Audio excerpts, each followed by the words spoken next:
Hello दोस्तों, परमज्योति classes में आप लोग का स्वागत है। आज हम लोग डीएलएड सेकेंड सेमेस्टर के साइंस की क्लास स्टार्ट करेंगे और ये क्लास सभी एग्जामों के लिए महत्वपूर्ण होगी, जैसे कि यूपी टेट है, सुपर टेट है, इसके अलावा रीट होने वाला है या जो भी कम्पिटिटिव एग्ज़ाम है जिसमें भी साइंस आता है।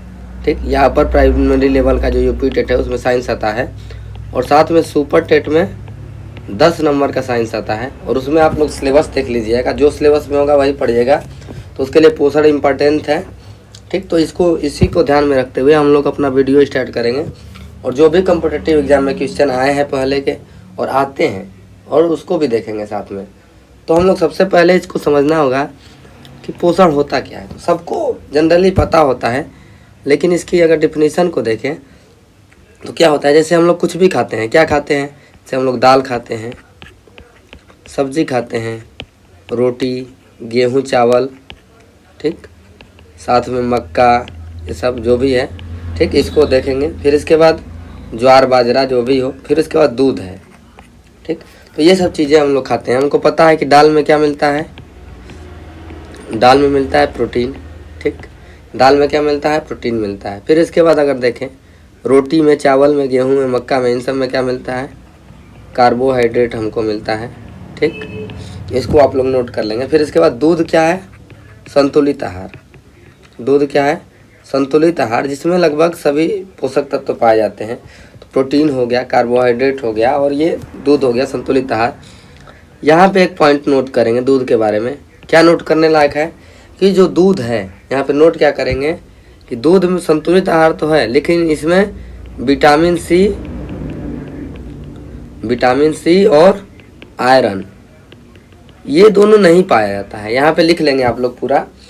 आप लोग ऐसे केवल ये लिख के नहीं छोड़ेंगे। नोट्स बनाने का तरीका क्या है कि आप लोग पूरा लिखिए, इसलिए पूरा लिखिए क्योंकि जब भी आप लोग अपना नोट्स देखेंगे तो आप लोगों को याद आ जाएगा कि नहीं, दूध में विटामिन सी और एफ नहीं पाया जाता है। अगर केवल लिख देंगे दूध के आगे विटामिन सी और एफ, तो वही समय हो सकता है आके आप लोग अपना नोट्स देखें और समझ लें कि दूध में विटामिन सी और एफ पाया जाता है। तो ऐसे नहीं करना है, नोट्स ढंग से बनाएंगे। ठीक, तो जो ये खाद्य पदार्थ हैं, जो भी हम लोग खाते हैं, तो ये क्या कर रहे हैं, हम लोग पोषक तत्वों को ग्रहण कर रहे हैं। तो इसकी अगर डिफिनेशन लिखे पोषण की, तो क्या लिखेंगे, खाद्य पदार्थों से पोषक तत्व ग्रहण करने की प्रक्रिया।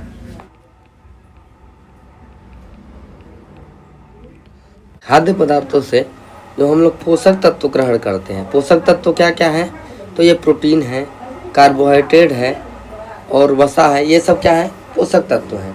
सब्जी है, फल है, सब्जी फल में क्या मिलेगा, विटामिन और मिनरल्स मिलेंगे। जैसे सब्जी है और फल है, तो सब्जी और फल से क्या मिलता है, विटामिन और खनिज मिलता है। इसको भी देख लेंगे आप लोग। ठीक, तो इतना हो गया। अब लेकिन दूसरी बात हम लोग के दिमाग में अब आती है कि इसकी नीड क्यों पड़ी। तो हम लोग कोई भी चीज़, खाना वगैरह जो भी खाते हैं, ये क्यों खाते हैं, एनर्जी रिक्वायरमेंट के लिए, क्योंकि हमको एनर्जी की ज़रूरत है और खाने से क्या मिलती है, एनर्जी हमको मिलती है। तो पहला लिखेंगे इसमें एनर्जी रिक्वायरमेंट के लिए। ठीक, एनर्जी मतलब ऊर्जा। ठीक, ऊर्जा की ज़रूरत के लिए या एनर्जी रिक्वायरमेंट के लिए। ठीक, इतना लिख लेंगे आप लोग पूरा। फिर इसके बाद दूसरा क्या है, शारीरिक वृद्धि और विकास के लिए। ठीक, हमको चाहिए क्या, शारीरिक वृद्धि और विकास चाहिए शरीर का, और एनर्जी चाहिए। तो इन दो चीज़ों के लिए बेसिकली हम लोगों को नीड है हमारे भोजन की। ठीक, इसके बाद देखते हैं अब कार्बोहाइड्रेट के बारे में थोड़ा थोड़ा पढ़ेंगे। तो इसके बारे में जब इसका पाचन देखेंगे कि क्या होता है, इसका पाचन कैसे होता है, तब इसको बढ़िया से देखेंगे। लेकिन अभी के लिए कार्बोहाइड्रेट में क्या जानते हैं कि इसका जो सिंपलेस्ट फॉर्म होता है कार्बोहाइड्रेट का, ठीक, इसका सिंपलेस्ट फॉर्म क्या होता है, तो ग्लूकोज होता है। ठीक, इसका सिंपलेस्ट फॉर्म क्या होता है, ग्लूकोज होता है। और जैसे जब भी हम लोग सांस लेते हैं, श्वसन के दौरान जब ग्लूकोज का ऑक्सीडेशन होता है, यानी कि ग्लूकोज में जब ऑक्सीजन मिलेगा, O2 मिलेगा, तो क्या होगा, हमारी कुछ एनर्जी रिलीज होगी, यानी ATP का निर्माण होगा। ठीक, एडिनोसिन ट्राइफॉस्फेट इसका होता है फुल फॉर्म। तो ATP का निर्माण होगा, तो ये क्या है, एनर्जी हमको मिलेगी।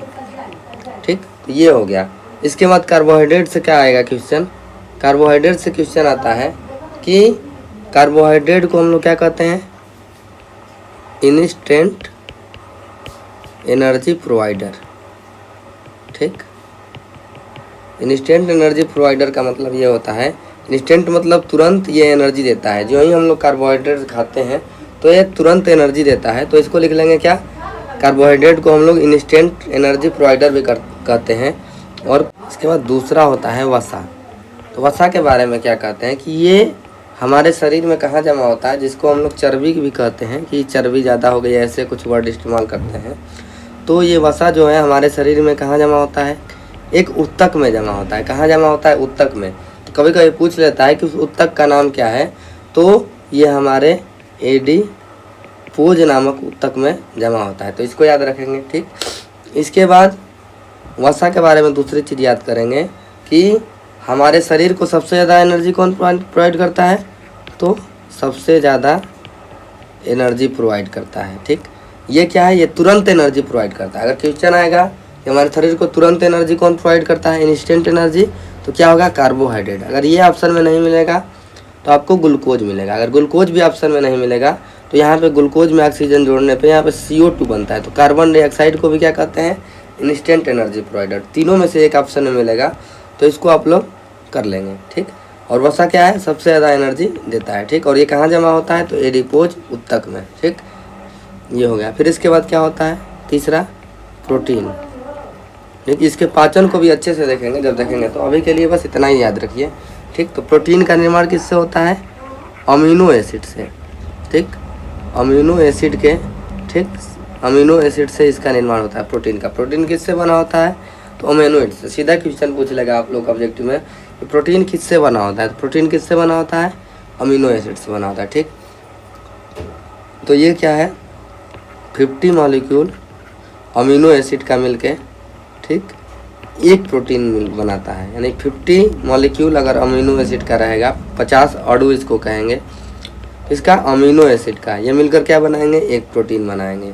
लेकिन नेचर में क्या है, 20 मॉलिक्यूल अमीनो एसिड के पाए जाते हैं। नेचर में, जो हमारी प्रकृति में 20 ही प्रकार है अमीनो एसिड का। तो कहीं कहीं बुक में लिखा रहता है क्या, कि 20 अमीनो एसिड मिलकर एक प्रोटीन का निर्माण करता है। तो इसको याद रखेंगे कि हमारे नेचर में कितना अमीनो एसिड पाया जाता है, 20 अमीनो एसिड। तो 20 अमीनो एसिड मिलकर ही एक प्रोटीन का निर्माण करता है, ठीक। इसको याद रखेंगे। 3 चीज़ हो गई।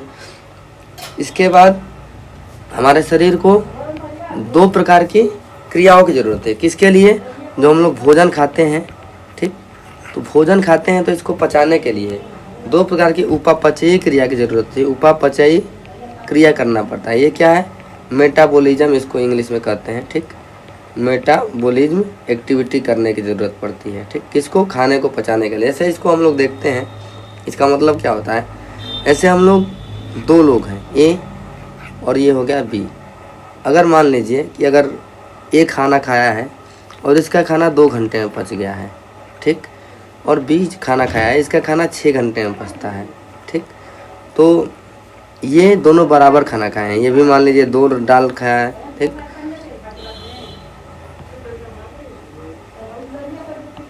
ये भी मान लीजिए 2 रोटी खाया है, ठीक। फिर दाल खाया है साथ में, और ये दूध है, ठीक। ये भी सेम खाना खाया है, 2 रोटी, दाल और दूध। लेकिन इसके खाना का पचने में बहुत ज़्यादा समय लग रहा है। इसका मतलब क्या है, इसमें जो मेटाबॉलिज्म एक्टिविटी हो रही है, जो खाना में पाचन की क्रिया हो रही है, ये तेज़ हो रही है, ठीक। क्या कहेंगे, इसमें जैव रासायनिक क्रियाएं हैं जो हमारी बॉडी में, ये तेज़ हैं। इसमें क्या है, धीरे है, ठीक। तो ये क्या होता है, मेटाबॉलिज्म एक्टिविटी। और ये 2 प्रकार के होते हैं। अब इतना देखने के बाद अब ऊपर से एक बार रिवीजन कर लेते हैं। सबसे पहले हम लोगों ने क्या देखा, पोषण किसे कहते हैं। तो पोषण का मतलब ये होता है कि जो खाद्य पदार्थ हम लोग खाते हैं उससे पोषक तत्व ग्रहण करने की प्रक्रिया को हम लोगों ने क्या कहा, पोषण कहा। उसमें हम लोग जो भी खाते हैं, इसमें हम लोगों ने देखा कि दूध जो है, इसमें विटामिन सी और आयरन नहीं पाया जाता है। इसके बाद हम लोगों ने देखा कि नीड जो है पोषण की, तो हमको एनर्जी की ज़रूरत होती है और शारीरिक वृद्धि और विकास के लिए हम लोग क्या करते हैं, भोजन को ग्रहण करते हैं या पोषक तत्वों की ज़रूरत है, ठीक। इसके बाद कार्बोहाइड्रेट के बारे में हम लोगों ने देखा कि इसका सिंपलेस्ट फॉर्म क्या होता है, ग्लूकोज होता है। जब भी श्वसन की क्रिया होती है तो ग्लूकोज ऑक्सीजन से मिलकर क्या बनाता है, ATP का निर्माण करता है और CO2 और वाटर भी बनाता है साथ में। और इसको क्या कहते हैं, इंस्टेंट एनर्जी प्रोवाइडर। इसमें हम लोगों ने बताया था कि ग्लूकोज भी क्या है, इंस्टेंट एनर्जी प्रोवाइड है। जब भी हम लोगों को थोड़ा क्या कहते हैं, वीकनेस होता है महसूस, तो हम लोग क्या करते हैं, ग्लूकोज लाकर पी लेते हैं। तो क्या है, ये तुरंत एनर्जी प्रदान कर देता है, तुरंत एनर्जी दे देता है। इसीलिए हम लोग समय समय क्या करते हैं, कभी कभी वीकनेस रहता है तो क्या करते हैं, ग्लूकोज पीते हैं। ठीक, तो ये हो गया। इसके बाद वसा के बारे में बात करेंगे तो सबसे ज़्यादा ये एनर्जी देता है। और वसा हमारे शरीर में किस में स्टोर होता है, तो ऊतक में। ऊतक का नाम क्या है, एडिपोज ऊतक। हो गया इतना। इसके बाद जो प्रोटीन है, प्रोटीन किससे मिलकर बना होता है, तो अमीनो एसिड से मिलकर बना होता है। ठीक, और ये 50 मॉलिक्यूल ऑफ अमीनो एसिड से एक प्रोटीन बनता है। लेकिन नेचर में कितना पाया जाता है, 20। तो 20 अमीनो एसिड बराबर एक प्रोटीन भी कहीं कहीं लिखा रहता है। तो जैसा ऑप्शन रहेगा उसके हिसाब से करेंगे। ठीक, इसके बाद क्या करते हैं, जो भी हमारा भोजन होता है इसको पचाने के लिए क्या करना पड़ता है, मेटाबॉलिज्म एक्टिविटी होती है। मेटाबॉलिज्म मतलब जैव रासायनिक क्रियाएं होती है हमारे शरीर के अंदर। तो इसको क्या कहेंगे, हिंदी में क्या कहेंगे, उपापचयी क्रिया। ठीक, बायोकेमिकल रिएक्शन जो होता है हमारे शरीर में। और इसमें को उपापचयी क्रिया में मदद कौन करता है, यानी नियंत्रित कौन करता है इसको, उपापचयी क्रिया को। तो इसको क्या लिखेंगे, वाटर यानी कि पानी, मिनरल यानी कि खनिज, ठीक, और ये हो गया विटामिन। ये इसको क्या करता है, नियंत्रित करता है। अगर क्वेश्चन ये आ जाएगा कि उपापचयी क्रिया जो होती है, जैव रासायनिक क्रिया जो हमारी बॉडी में, इसको नियंत्रित कौन करता है, तो वाटर, मिनरल और विटामिन इसको नियंत्रित करता है। ये भी एक पॉइंट हो गया। इसके बाद जो ये उपापचयी क्रिया है ये 2 प्रकार की होती है। कितने प्रकार की, 2 प्रकार की होती है। इसको आप नोट करेंगे ध्यान से। 2 प्रकार की क्रियाएं होती हैं। एक को कहेंगे हम लोग क्या, केटाबोलिज्म, और एक को कहेंगे एनाबोलिज्म। इसको लिखेंगे केटाबोलिज्म। ठीक, इसको क्या लिखेंगे, एनाबोलिज्म। इसको अगर हिंदी में लिखे तो इसको कहेंगे अपचय, अपचय क्रिया। ठीक, इसको कहेंगे उपचय। लेकिन हम लोग केटा और एना याद रखेंगे। और आप लोग डीएलएड के पेपर में अगर लिख देंगे डायरेक्ट केटाबोलिज्म और ऐसे भी लिख देंगे तो आप लोगों का नंबर नहीं कटेगा। ठीक, तो आप लोग डरिए मत, कुछ भी जो पढ़िए, क्योंकि बायो का मैक्सिमम टर्म थोड़ा इंग्लिश में रहता है। तो केटाबोलिज्म, केटाबोलिज्म को कैसे याद रखेंगे, क्या होता है एक क्रिया हमारे शरीर के अंदर में। तो ये केटा सी से क्या होता है, क मतलब काटना, यानी कि ये टुकड़े करता है। टुकड़े करने का मतलब क्या है, जो हम लोग खाते हैं ये क्या खाते हैं, जटिल फॉर्म में खाते हैं, यानी कम्प्लेक्स मॉलिक्यूल को, यानी कम्प्लेक्स फॉर्म में जो हम लोग भोजन ग्रहण करते हैं इसको क्या कहता है, सिंपल में ब्रेक करता है। केटाबोलिज्म मतलब काटना, यानी जटिल को काट के सिंपल में ब्रेक करेगा। तो जटिल का सिंपल में ब्रेक डाउन करता है। ठीक, ब्रेक करता है। ये हो गया। दूसरा चीज़ क्या हो गया, इसका एग्जाम्पल क्या है, तो इसका एग्जाम्पल हम लोग देखेंगे तो क्या होता है, श्वसन। श्वसन क्यों एग्जाम्पल है, क्योंकि श्वसन में क्या होता है कि ग्लूकोज के साथ जब O2 मिलता है तो यहाँ पे क्या बनता है, CO2 प्लस वाटर। इसको बढ़िया से देखेंगे जब श्वसन क्रिया, ये भी सिलेबस में है तो देखेंगे वहाँ पे। तो ये क्या है, इसका एग्जाम्पल। फिर पाचन है, जब भी हम लोग भोजन खाते हैं तो पचाते हैं, किसको किसको पचाते हैं, तो वसा को। तो वसा का किस में होता है बैकग्राउंड, ये याद रखेंगे। तो वसा वसीय अम्ल में टूटता है। ठीक, केटाबोलिज्म मतलब काटना यानी तोड़ना। तो वसा किस में टूटता है, वसीय अम्ल में। प्रोटीन किस में टूटता है, ठीक, तो प्रोटीन किससे मिलकर बना होता है, अमीनो एसिड से। तो ये किस में टूटेगा, अमीनो एसिड में।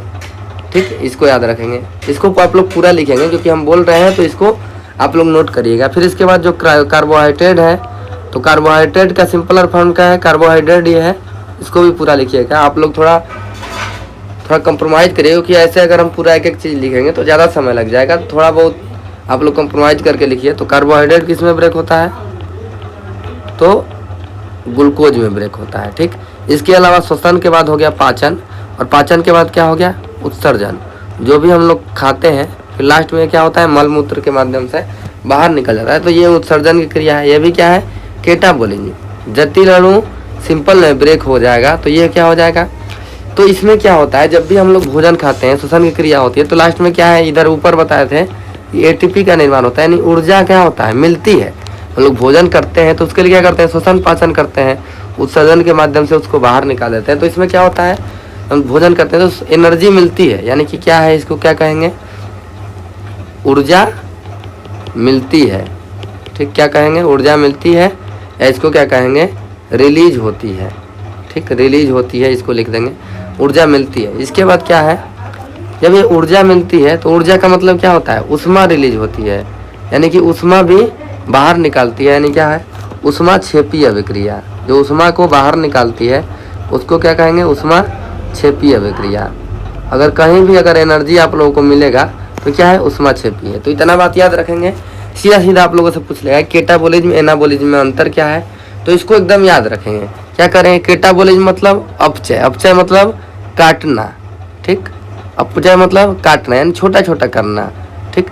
और इसमें क्या है, एनाबोलिज्म में क्या है, इसमें क्या है, जोड़ना, ठीक। इसमें क्या था, काटना था तो जोड़ना, जोड़ना का मतलब क्या होगा, सिंपल को बनाएगा क्या जटिल में, यानी कि सिंपल ऐड करके सिंपल मॉलिक्यूल को क्या करेगा, मिलकर बनाएगा क्या, कॉम्प्लेक्स, ठीक।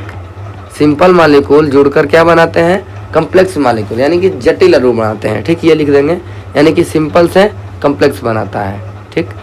ये हो जाता है। इसमें क्या होता है, इसमें क्या था, एनर्जी रिलीज होती थी। तो इसको कैसे याद रखेंगे, कोई भी चीज़ अगर आप लोग बनाते हैं, जैसे मान लीजिए घर ही बनाना होगा आप लोगों को, तो उसमें क्या लगेगी, ईंट लगेगा, पत्थर लगेगा, या जो भी चीज़ है, सीमेंट लगेगा। उसके साथ साथ हम लोग को आदमी की भी आवश्यकता होगी, यानी कि लोगों की आवश्यकता होगी, और वो क्या करेंगे, एनर्जी उसमें कंज्यूम होगा, यानी कि एनर्जी उसमें लगेगा। तो क्या होता है, एनर्जी खपत होती है या एनर्जी कंज्यूम होती है।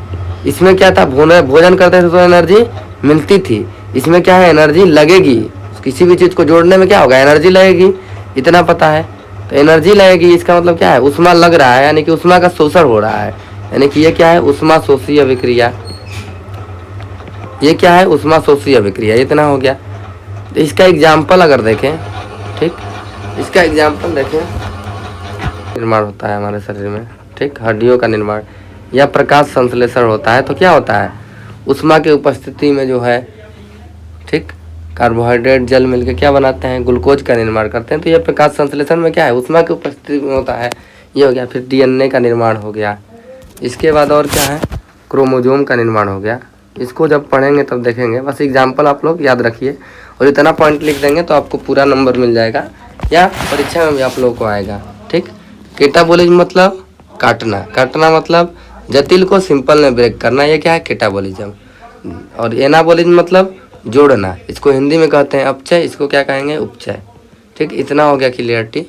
अब होता है कि टाइप ऑफ पोषण कितना है, यानी कि पोषण के कितने प्रकार हैं, इसको देखेंगे, ठीक।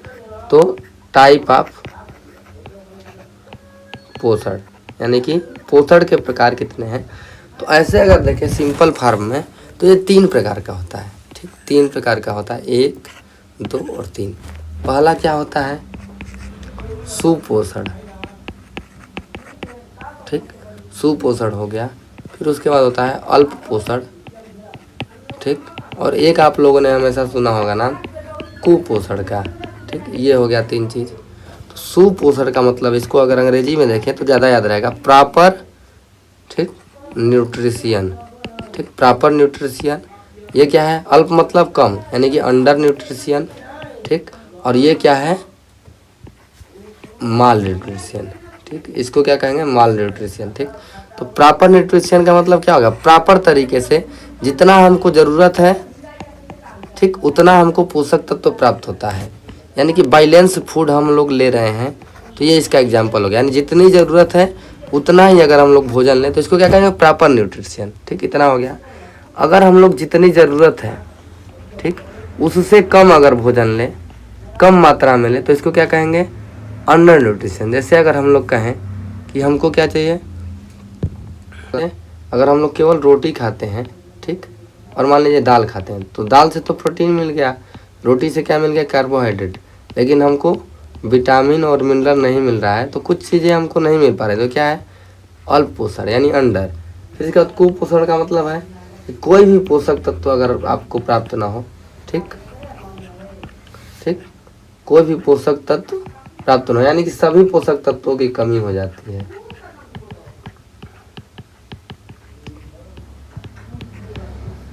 ठीक, सभी पोषक तत्वों की कमी हो जाएगी, तो ये क्या होगा, कुपोषण होगा, ठीक। ये हो गया 3 प्रकार का। इसके बाद हम लोग एक और डेटा देखते हैं जिसमें सुपोषण किसे कहेंगे, यानी कि किसको कहेंगे कि सुपोषण है, ठीक, सुपोषण किसे कहेंगे। तो एक चार्ट बनाएंगे यहाँ पे, ठीक, इसको आप लोग देखिए चार्ट को, ठीक। जैसे ये क्या है, यहाँ पे लिखेंगे नेचर ऑफ वर्क, यानी कैसा आप लोग काम करते हैं। यहाँ पे लिखेंगे मेल, यहाँ पे लिखेंगे फीमेल, यानी कि कितना कितना काम करने के लिए कितनी एनर्जी की आवश्यकता होती है। तो इसको 3 चार्ट में लिखेंगे। एक हो गया हल्का कार्य, दूसरा हो गया अगर 8 आवर वर्क कर रहे हैं जो कि डेली का काम होता है, ठीक। और ये हो गया हैवी वर्क। हैवी वर्क मतलब ज़्यादा काम। तो इसके लिए कितना कितना एनर्जी की आवश्यकता होती है। तो इसको अगर हम देखें चार्ट के माध्यम से, तो हल्का काम अगर एक पुरुष कर रहा है, ठीक, और वही हल्का काम अगर स्त्री कर रही है तो इसको 2000 किलो कैलोरी की आवश्यकता पड़ती है और इसको 2100 किलो कैलोरी की आवश्यकता पड़ती है। यानी कि हल्का काम करने के लिए महिलाओं को ज़्यादा एनर्जी की ज़रूरत होती है, ठीक। लेकिन 8 आवर का वर्क है तो यहाँ पे थोड़ा बहुत सिस्टम बदलता है और यहाँ पे क्या है 3000 किलो कैलोरी की आवश्यकता होती है पुरुष को और महिला को 2500 किलो कैलोरी, ठीक, ये याद रखेंगे। इसके बाद हैवी वर्क अगर है, ठीक, यानी कि ज़्यादा वर्कलोड है तो इसके लिए भी मनुष्य को ज़्यादा एनर्जी की ज़रूरत होती है किलो कैलोरी और ये महिलाओं को इनसे 500 कम। यानी कि 8 आवर वर्क है जो कि डेली ऑफिशियल वर्क होता है और जो हैवी काम है इन दोनों में महिलाओं को पुरुषों से 500 किलो कैलोरी कम है। यानी 3000 है तो ये 2500 है, 3500 है तो ये 3000 है। लेकिन मेन पॉइंट जो याद रखना है, ये तो एक ऐसे डेटा हो गया जो कि कभी कभी पूछ लेता है, बहुत कम चांस है इसका पूछने का। लेकिन मेन अगर है देखें तो 1 कैलोरी में कितना जूल होता है, ये बार बार पूछता है। तो 1 कैलोरी में कितना जूल होता है तो 4.18 जूल। इसको अगर निकटतम मान में लिखे तो 4.2 जूल हो जाएगा, ठीक, ये हो गया। इसके बाद 1 जूल में कितना कैलोरी, 1 जूल में कितना कैलोरी, तो इसमें 4.2 का भाग दे देंगे तो 1 बटा में 4.2 कैलोरी, ठीक। और इसको भाग देंगे तो क्या आएगा इसका आएगा 0.24, ठीक, 0.24 ऐसे भाग देंगे तो क्या होगा 10 बटा में 42 पॉइंट लगाएंगे तो ये 100 हो जाएगा। 42 दूना के 84, 16 जीरो और ये 40 चौके 160, लगभग 0.24 के आसपास आएगा या 0.23 के आसपास आएगा। तो ये क्या होगा 0.24 कैलोरी। तो इसको भी याद रखेंगे, ठीक। तो आज पहला स्टार्टिंग क्लास था, पहली क्लास। तो आज के लिए बस इतना ही। इसको आप लोग अच्छे से रिवाइज कर लेंगे और मेन पॉइंट आप लोग नोट करके चलेंगे और नोट्स बढ़िया से बनाएंगे। जो भी हम बोल रहे हैं उसको ध्यान से सुने और जो ज़रूरी लगे बात उसको अच्छे से नोट करें, ठीक। क्योंकि यहाँ पे अगर एक एक चीज़ लिखने लगेंगे बढ़िया से तो फिर समय लगेगा, ठीक। और वैसा हमारे पास PDF नहीं है कि मतलब हम इसको आप लोगों को दे पाएँ। फिर PDF आप लोगों को मिल जाएगा कुछ दिन बाद। ये तो हो गया इतना आज के लिए। इसके बाद क्या देखेंगे अगली क्लास में कि पोषण के और स्वपोषी किसे कहते हैं, परपोषी किसे कहते हैं और जीवों के बीच जो संबंध होता है जो कि यूपी टेट के भी लिए बहुत इंपॉर्टेंट है और सुपर टेट के लिए भी, तो उसको देखेंगे कौन कौन से जीव किस रिलेशन में रहते हैं, ठीक है। धन्यवाद, आपका दिन शुभ हो।